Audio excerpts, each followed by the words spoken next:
কোটা আন্দোলনের সমন্বয়ক আসিফ বাকের ও নাহিদকে তাদের নিরাপত্তার স্বার্থেই পুলিশ হেফাজতে নিয়েছে বলে জানিয়েছেন স্বরাষ্ট্রমন্ত্রী।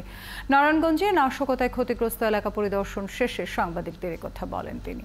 এদিকে গণ অধিকার পরিষদের নেতা নুরুল হক নূরের সাথে তাদের যোগাযোগ বা তথ্য আদান প্রদান হয়েছে কিনা সে বিষয়েও জানতে চাওয়া হবে বলে জানিয়েছেন ডিবি প্রধান। মহিম মিজানের রিপোর্ট। শুক্রবার রাতে কোটা আন্দোলনের ৩ সমন্বয়ক আসিফ, আবু বকর ও নাহিদ ইসলামকে রাজধানীর একটি বেসরকারি হাসপাতাল থেকে ডিবি কার্যালয়ে নিয়ে আসা হয়। তারা গ্রেফতার কিনা সেই বিষয়ে স্পষ্ট কোনো বক্তব্য না থাকায় ধূম্রজালের সৃষ্টি হয় সবার মুখে। তবে ডিবি প্রধান হারুনুর রশিদ সাংবাদিকদের স্পষ্ট করেন যে এই ৩ জনকে নিরাপদ রাখতেই তাদেরকে ডিবি কার্যালয়ে নিয়ে আসা হয়েছে। এই ৩ জনকে আমরা গতকাল রাতে এনেছি। ডিবি প্রধান বলেন, গণ অধিকার পরিষদের সভাপতি গ্রেপ্তারের পর জিজ্ঞাসাবাদের জন্য তাদের কাছে রয়েছে। আর তারা এটিও প্রমাণ পেয়েছে গণ অধিকার পরিষদের নেতাদের সাথে কোটা আন্দোলনের নেতৃবৃন্দের যোগাযোগ ছিল। কি কি বিষয়ে যোগাযোগ করেছে সেই সব তথ্য তারা জানতে চেষ্টা করবে।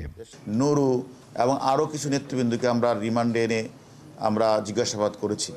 তারা তাদের তথ্যের ভিত্তিতে তারা একথা আমাদের কাছে বলেছেন যে নুরু বা যে তা আমরা নাহিদের সাথে বা বিভিন্ন সমন্বয়ের সাথে তাদের কথা হয়েছে।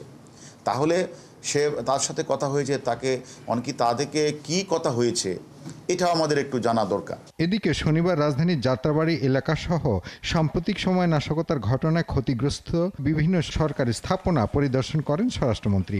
তিনিও বলেন, কোটা আন্দোলনের নেতৃবৃন্দকে হেফাজতের জন্যই হাসপাতাল থেকে নিয়ে আসা হয়েছে। তার মধ্যে একজন তার বাবাকে ফোন করেছেন যে আমি আত্মগোপন করলাম, আমি ইসে থাকার জন্য, আপনারা আমায় কোথায় আছে জানাবেন না। এইরকম খবর যখন আমরা পাই সোশ্যাল মিডিয়াতে তারা এই ধরনের প্রচার করেছেন, এগুলো যখন আমরা পেয়েছি তখন তাকে সেফ কাস্টডিতে আমরা নিয়েছি। আমরা তাদের কাছে জিজ্ঞাসা করছি যে কারা তাকে আক্রমণ করতে চাচ্ছে। স্বরাষ্ট্রমন্ত্রী বলেন, দেশকে স্থিতিশীল করতে সরকার সব ধরনের চেষ্টা অব্যাহত রেখেছে। মহিম মিজান, ৭১, ঢাকা।